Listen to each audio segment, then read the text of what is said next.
Yes, good morning students. How are you बेटा? Okay बेटा, fine. तो हमने अपने प्रीवियस लेक्चर में परसों पढ़ा था सिस्टम ऑफ यूनिट्स।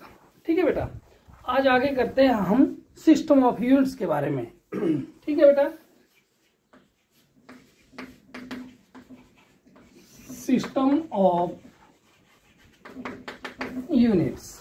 ठीक है बेटा, तो सिस्टम ऑफ यूनिट्स देखिए, मैंने उस दिन भी बताया था कि हमारे वर्ल्ड में जितनी भी कंट्रीज हैं उन सबके साइंटिस्ट एक मीटिंग में इकट्ठे होते हैं और उस मीटिंग का नाम है general conference of weight and measures. और ये कहाँ होती है?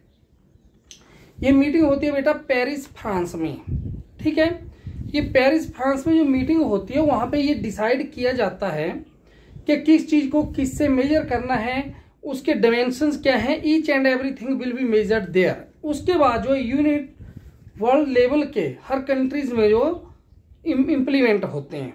ठीक है, तो सबसे पहले जो यूनिट दिए गए the system was given by British.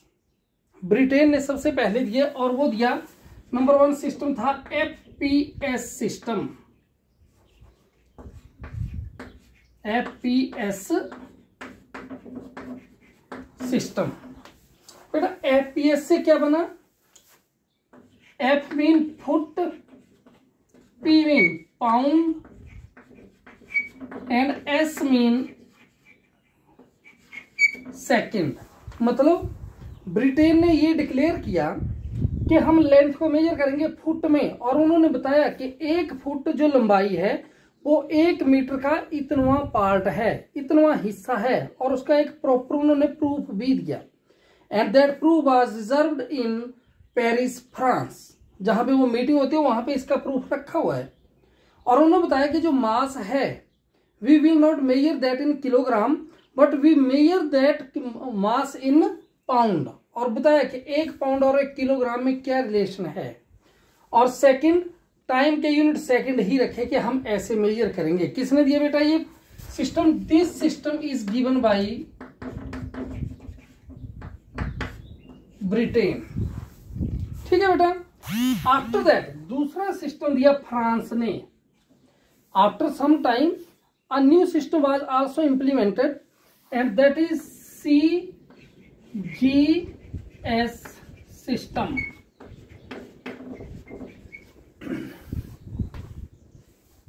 This system was given by France. क्या सिस्टम दिया बेटा इसमें? उन्होंने कहा कि जो लेंथ है, लेंथ को मेजर किया जाएगा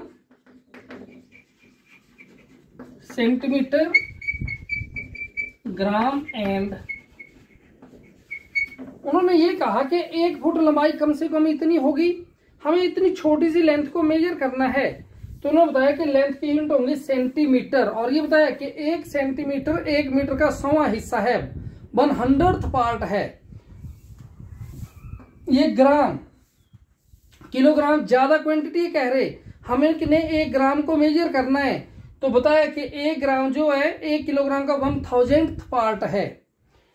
सेंटीमीटर, ग्राम और second is the same unit as previous one, और सेंटीमीटर को उन्होंने वैसे ही रखा। ठीक है बेटा, नेक्स्ट आता है third system CGS MKS system. MKS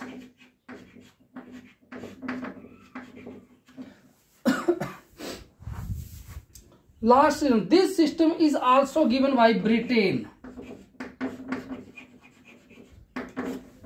ये सिस्टम भी ब्रिटेन ने ही दिया, और इसमें क्या बताया उन्होंने कि हम लेंथ को मेजर करेंगे मीटर में, इसको किलोग्राम में, और टाइम को सेकंड में। ये इस तरह से बेटा ये 3 सिस्टम दिए गए। कौन कौन से? FPS, CGS and MKS system. ये तीनों ही स्टैंडर्ड सिस्टम है, तीनों ही यूज किए जाते हैं हमारी फिजिक्स में। In India generally we use MKS system. हम इंडिया में इस सिस्टम को फॉलो करते हैं, MKS सिस्टम को। ठीक है बेटा, अब देखिए ये क्या हुआ, ये अलग अलग सिस्टम है, अलग अलग तरह से मेजर करते हैं, बात सभी की एक ही है, लेकिन ये सारे एक सिस्टम के नीचे काम करते हैं। जैसे मान लो एक स्कूल होता है, उस स्कूल में अलग अलग क्लासेस पढ़ाते हैं, जैसे नर्सरी से लेके मान लो 12th तक क्लासेस पढ़ाई जा रही हैं, लेकिन वो सारी क्लासेस एक स्कूल के अंडर काम करती हैं। सभी बच्चों से पूछा जाएगा तो पर्टिकुलर स्कूल का नाम लेंगे कि हम उस स्कूल में पढ़ रहे हैं। सेम उसी तरह चाहे ये एफपीएस है, चाहे सीजीएस है, चाहे एमकेएस है, ये भी बेटा सारे एक सिस्टम के अंदर काम कर रहे हैं और उस सिस्टम को बोलते हैं SI system. SI system of units, इसकी फुल फॉर्म क्या होती है? सिस्टमी इंटरनेशनल डी यूनिट्स।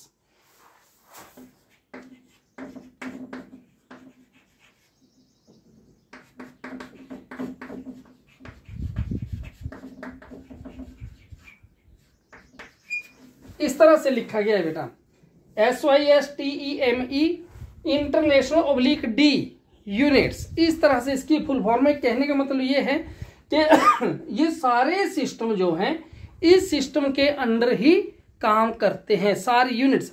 अब कई बार हमें ये क्वेश्चन आता है कि show that SI system is coherent source of units.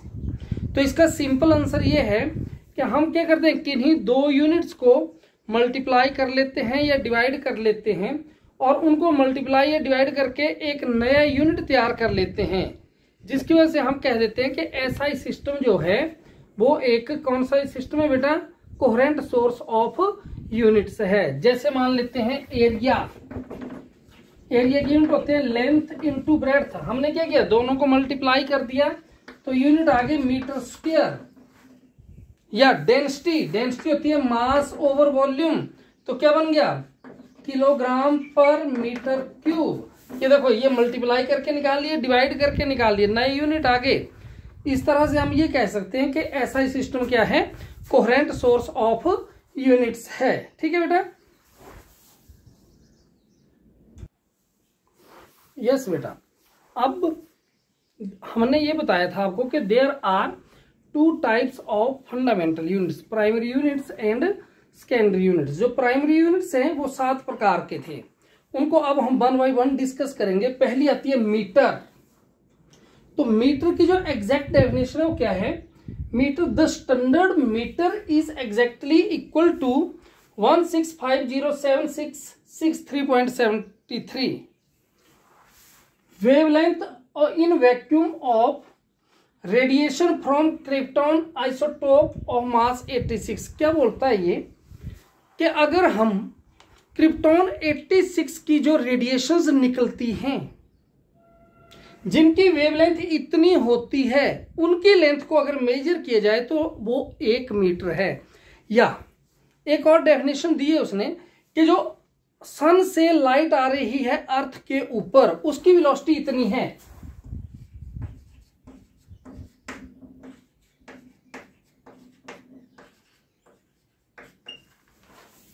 To 99792,458 metre per second. इसका एक part that is equal to 1 metre. किस तरह से किया गया? या तो ये बोला गया कि जो क्रिप्टॉन 86 है, इसका आइसोटोप का एक जो लेंथ है 1650763.73, इसका ये जो है, ये इट्स लेंथ जो that is exactly equal to 1 metre. और the one part of the wavelength the light radiation of the sun which coming to earth, उसका एक पार्ट इक्वल टू किसके बराबर है बेटा? 1 मीटर के बराबर है। दूसरी दी गई किलोग्राम की। किलोग्राम को क्या बोला गया? Kilogram is defined as the mass of the international prototype of kilogram which is a standard block of platinum iridium alloy. क्या किया गया बेटा? एक प्लेटिनम इरिडियम की एलॉय ली गई, 1 सेंटीमीटर क्यूब उसके डिमेंशन लिए गए और उसकी 4 डिग्री सेंटीग्रेड के ऊपर जो मास आया that is equal to 1 kilogram. किसके बराबर है वो? 1 kilogram. And that is preserved in the bureau of weight and measure. कहते हैं कि अगर if you want to know that, तो आज भी आप वहां जा सकते हैं, पेरिस फ्रांस में देख सकते हैं, उसका एक सैंपल वहां पे रखा हुआ है। ठीक है बेटा? उससे आगे 3rd नंबर पे आता है एम्पेयर।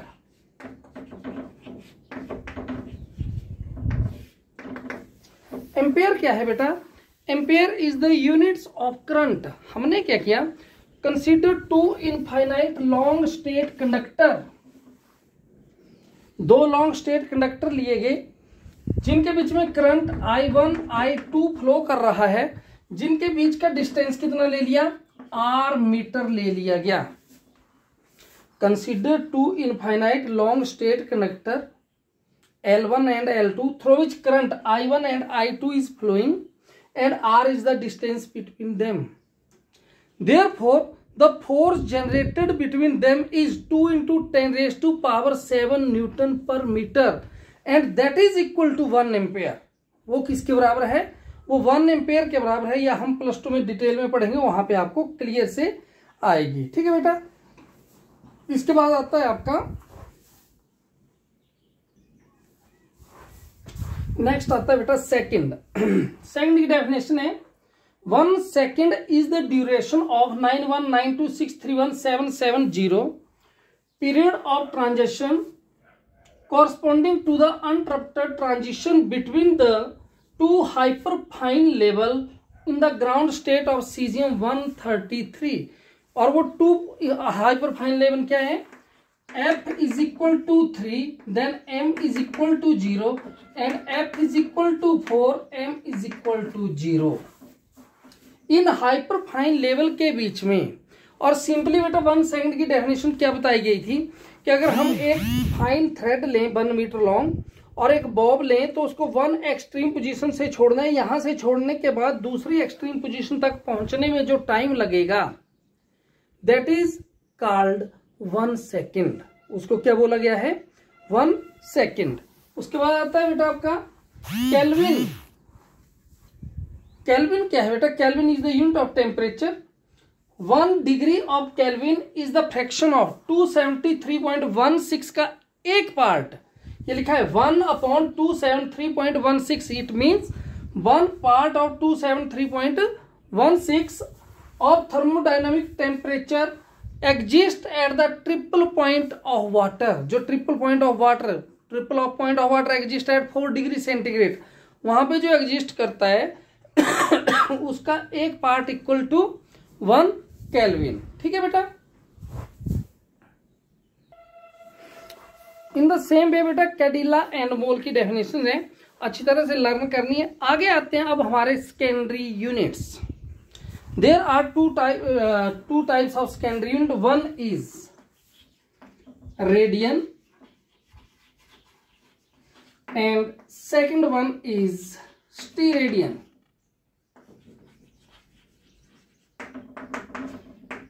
Radian and steradian. आइए बेटा इनको डिस्कस करते हैं आप थोड़ा डिटेल में।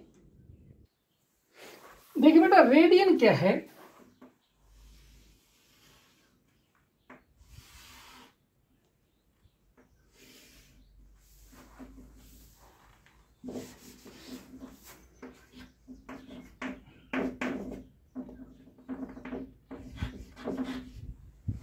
मान लेते हैं ए बी एक आर्क है, ये इसकी रेडियस है और ये एंगल थीटा बन रहा है d theta. Then what is radian? पहले हमें ये पता होना चाहिए बेटा कि व्हाट इज थीटा। थीटा का फार्मूला होता है आर्क अपॉन रेडियस, ये आपको याद होना चाहिए। Theta is equal to arc upon radius. Now what is the formula of, what is the definition of radian? देखिए it is the angle d theta, it is the angle subtended at the center of sphere by the arc of the sphere। क्या होता है बेटा? ये वो angle है जो sphere के सेंटर पे बनाया गया, किसके द्वारा? इस आर्क के द्वारा। इसे हम क्या बोलते हैं? रेडियन बोलते हैं। ठीक है बेटा। किसके बराबर होता है ये? आइए इसको डिस्कस। यस बेटा, तो ये क्या है?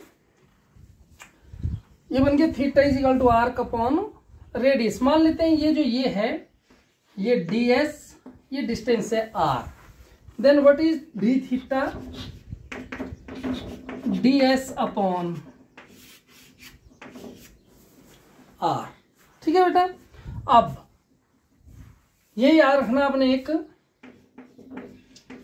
पाई radians is equal to 180 degree. Pi radian किसके बराबर होता है बेटा? 180 डिग्री। तो 1 radian 180 upon pi, therefore 1 radian is equal to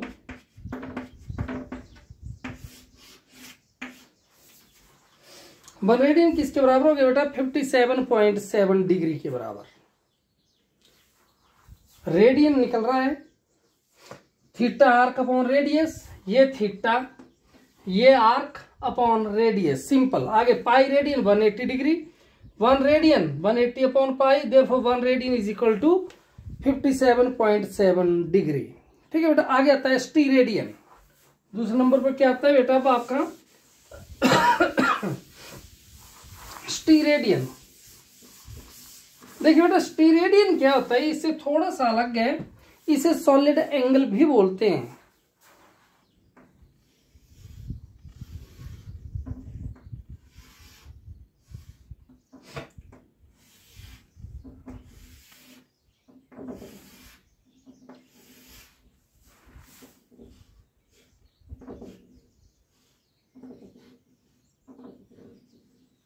D ओम ऐसे लिख देते हैं बेटा इसको हम, डी ओम, डी ए और ये आर। ठीक है बेटा। इसकी डेफिनेशन क्या होती है? ये जो डी ओम है, it is the angle subtended at the centre of sphere by the surface of sphere